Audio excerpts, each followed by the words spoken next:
Dạ luôn. Ơi. Khuất.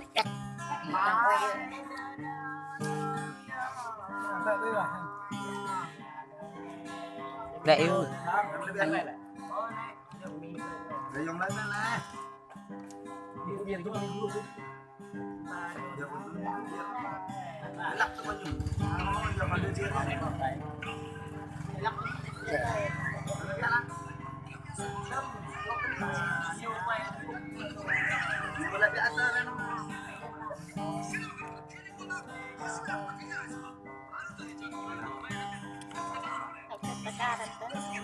Chụp đi quá.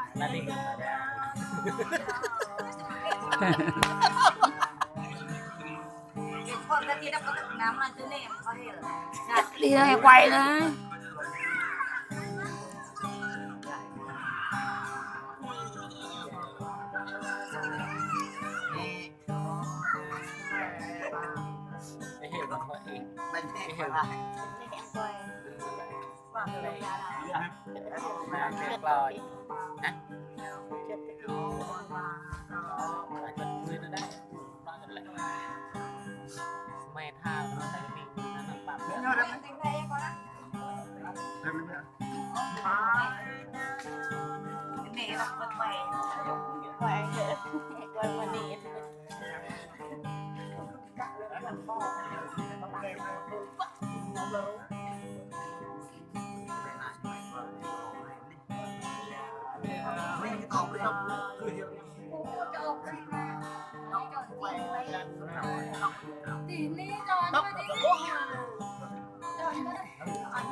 Lô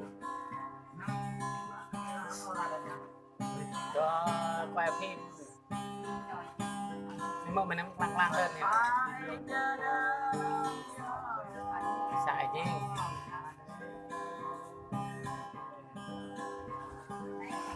có về quá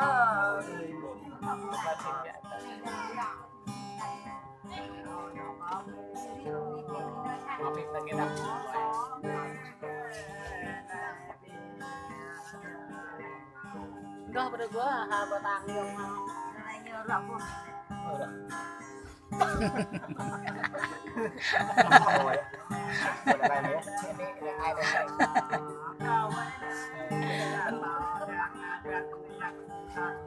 dài mà năm đó thôi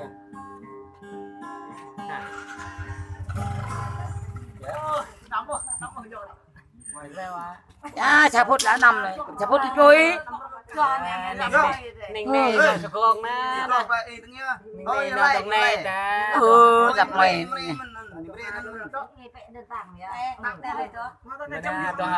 nè nè đang rồi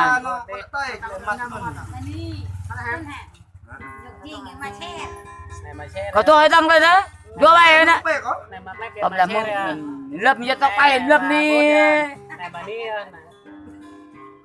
cái này mắc nào để quên dơ dơ này dơ đó mà nhắc mình đấy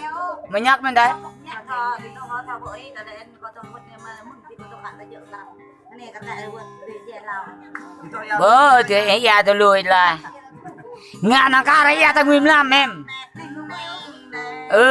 hơn là thốt vậy